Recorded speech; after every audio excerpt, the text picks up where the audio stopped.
اعوذ باللہ من الشیطان الرجیم، بسم اللہ الرحمن الرحیم۔ الحمد للہ رب العالمین والصلاة والسلام علی سید المرسلین وخاتم النبیین، اما بعد۔ صحیح بخاری، باب کتاب المغازی، حدیث نمبر 4349، اردو ترجمہ۔ حجۃ الوداع سے پہلے علی بن ابی طالب اور خالد بن ولید رضی اللہ عنہ کو یمن بھیجنا۔ مجھ سے احمد بن عثمان بن حکیم نے بیان کیا، کہا ہم سے شریف بن مسلمہ نے بیان کیا، کہا ہم سے ابراہیم بن یوسف بن اسحاق بن ابی اسحاق نے بیان کیا، کہا مجھ سے میرے والد نے بیان کیا۔ ان سے ابو اسحاق نے کہا کہ میں نے برا بن عازب رضی اللہ عنہ سے سنا کہ رسول اللہ صلی اللہ علیہ وسلم نے ہمیں خالد بن ولید کے ساتھ یمن بھیجا۔ بیان کیا کہ پھر اس کے بعد ان کی جگہ حضرت علی رضی اللہ عنہ کو بھیجا، اور آپ صلی اللہ علیہ وسلم نے انہیں ہدایت کی کہ خالد کے ساتھیوں سے کہو کہ جو ان میں سے تمہارے ساتھ یمن میں رہنا چاہے وہ تمہارے ساتھ پھر یمن کو لوٹ جائے، اور جو وہاں سے واپس آنا چاہے وہ چلا آئے۔ برا کہتے ہیں کہ میں ان لوگوں میں سے تھا جو یمن کو لوٹ گئے۔ انہوں نے بیان کیا کہ مجھے غنیمت میں کئی اوقیہ چاندی کے ملے تھے۔ حدیث نمبر 4350، اردو ترجمہ۔ مجھ سے محمد بن بشار نے بیان کیا، کہا ہم سے روح بن عبادہ نے بیان کیا، کہا ہم سے علی بن سوید بن منجوف نے بیان کیا، ان سے عبداللہ بن بریدہ نے اور ان سے ان کے والد بریدہ بن حصیب نے بیان کیا کہ نبی کریم صلی اللہ علیہ وسلم نے خالد بن ولید کی جگہ حضرت علی رضی اللہ عنہ کو یمن بھیجا تاکہ غنیمت کے خمس یعنی پانچواں حصہ کو ان سے لے آئیں۔ مجھے حضرت علی رضی اللہ عنہ سے بہت بغض تھا، اور میں نے انہیں غسل کرتے دیکھا تھا۔ میں نے حضرت خالد رضی اللہ عنہ سے کہا، تم دیکھتے ہو علی نے کیا کیا، اور ایک لونڈی سے صحبت کی۔ پھر جب ہم آن صلی اللہ علیہ وسلم کی خدمت میں حاضر ہوئے تو میں نے آپ سے بھی اس کا ذکر کیا۔ آپ صلی اللہ علیہ وسلم نے دریافت فرمایا، بریدہ کیا تمہیں علی کی طرف سے بغض ہے؟ میں نے عرض کیا جی ہاں۔ فرمایا علی سے دشمنی نہ رکھنا، کیونکہ خمس یعنی غنیمت کے پانچویں حصے میں اس کا اس سے بھی زیادہ حق ہے۔ حدیث نمبر 4351، اردو ترجمہ۔ ہم سے قریبہ بن سعید نے بیان کیا، کہا ہم سے عبد الواحد بن زیاد نے بیان کیا، ان سے عمارہ بن قعقاع بن شبرمہ نے بیان کیا، ان سے عبد الرحمن بن ابی نعیم نے بیان کیا، کہا کہ میں نے ابو سعید خدری رضی اللہ عنہ سے سنا، وہ کہتے تھے کہ یمن سے علی بن ابی طالب رضی اللہ عنہ نے رسول اللہ صلی اللہ علیہ وسلم کے پاس بیری کے پتوں سے دباغت دیے ہوئے چمڑے کے ایک تھیلے میں سونے کے چند ڈلے بھیجے۔ ان سے کان کی مٹی بھی ابھی صاف نہیں کی گئی تھی۔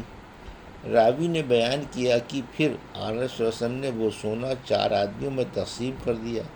اینیا بن بدر، اقرع بن حابس، زید بن خیر اور چوتھے علقمہ یا عامر بن طفیل تھے۔ آپ کے اصحاب میں سے ایک صاحب نے اس پر کہا کہ ان لوگوں سے زیادہ ہم اس سونے کے مستحق تھے۔ راوی نے بیان کیا کہ جب آن صلی اللہ علیہ وسلم کو معلوم ہوا تو آپ نے فرمایا کہ تم مجھ پر اعتبار نہیں کرتے، حالانکہ اس اللہ نے مجھ پر اعتبار کیا ہے جو آسمان پر ہے، اور اس کی جو آسمان پر ہے وہی میرے پاس صبح و شام آتی ہے۔ راوی نے بیان کیا کہ پھر ایک شخص جس کی آنکھیں دھسی ہوئی تھیں، دونوں رخسار پھولے ہوئے تھے، پیشانی بھی ابری ہوئی تھی، گھنی داڑھی اور سر مڈا ہوا، تہمت اٹھائے ہوئے تھا، کھڑا ہوا اور کہنے لگا، یا رسول اللہ سے ڈریے۔ آپ صلی اللہ علیہ وسلم نے فرمایا، افسوس تجھ پر، کیا میں اس روئے زمین پر اللہ سے ڈرنے کا سب سے زیادہ مستحق نہیں ہوں؟ راوی نے بیان کیا پھر وہ شخص چلا گیا۔ خالد بن ولید نے عرض کیا، یا رسول اللہ میں کیوں نہ اس شخص کی گردن مار دوں؟ آپ صلی اللہ علیہ وسلم نے فرمایا، نہیں، شاید وہ نماز پڑھتا ہو۔ اس پر خالد رضی اللہ عنہ نے عرض کیا کہ بہت سے نماز پڑھنے والے ایسے ہیں جو زبان سے اسلام کا دعویٰ کرتے ہیں، اور ان کے دل میں وہ نہیں ہوتا۔ آپ صلی اللہ علیہ وسلم نے فرمایا اس کا حکم نہیں ہوا ہے کہ لوگوں کے دلوں کی کھوج لگاؤں، اور نہ اس کا حکم ہوا ہے کہ ان کے پیٹ چاک کروں۔ راوی نے کہا پھر آپ صلی اللہ علیہ وسلم نے اس منافق کی طرف دیکھا تو وہ پیٹھ پھیر کر جا رہا تھا۔ آپ صلی اللہ علیہ وسلم نے فرمایا کہ اس کی نسل سے ایک ایسی قوم نکلے گی جو کتاب اللہ کی تلاوت بڑی خوشحالی سے کرے گی، لیکن وہ ان کے حلق سے نیچے نہیں اترے گا۔ دین سے وہ لوگ اس طرح نکل چکے ہوں گے جیسے تیر جانور کے پار نکل جاتا ہے۔ اور میرا خیال ہے کہ آپ صلی اللہ علیہ وسلم نے یہ بھی فرمایا کہ اگر میں ان کے دور میں ہوا تو سمود کی قوم کی طرح ان کو بالکل قتل کر ڈالوں گا۔ حدیث نمبر 4352، اردو ترجمہ۔ ہم سے مکی بن ابراہیم نے بیان کیا، ان سے ابن جریج نے یہ عطا بن ابی رباح نے بیان کیا، اور ان سے جابر رضی اللہ عنہ نے بیان کیا کہ نبی کریم صلی اللہ علیہ وسلم نے حضرت علی رضی اللہ عنہ سے جب وہ یمن سے مکے آئے فرمایا تھا کہ وہ اپنے احرام پر باقی رہیں۔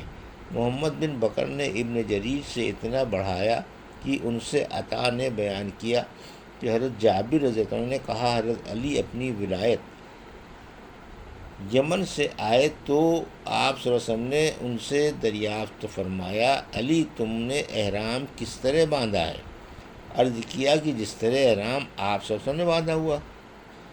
فرمایا پھر قربانی کا جانور بھیج دو، اور جس طرح احرام باندھا ہے اسی کے مطابق عمل کرو۔ بیان کیا کہ حضرت علی رضی اللہ عنہ آن صلی اللہ علیہ وسلم کے لیے قربانی کے جانور لائے تھے۔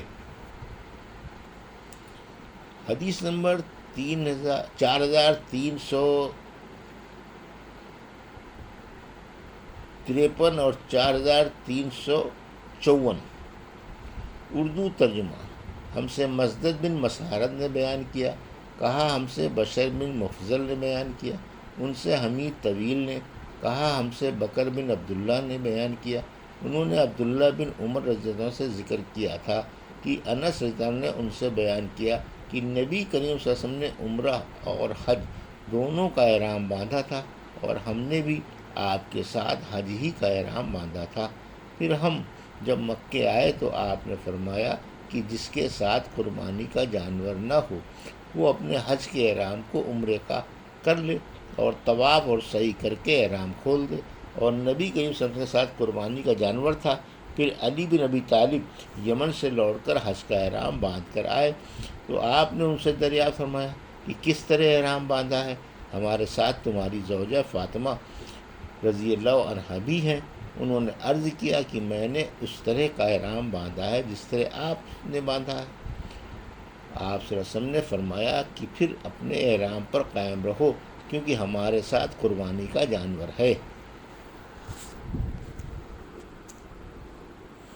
یہ تھی صحیح بخاری باب کتاب المغازی کی حدیث نمبر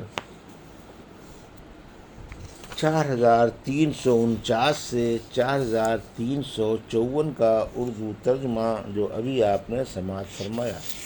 اللہ سے دعا ہے کہ اللہ ان حدیثوں کی صحیح سمجھ عطا فرما اور ان پر عمل کرنے کی توفیق عطا فرما، آمین یا رب العالمین۔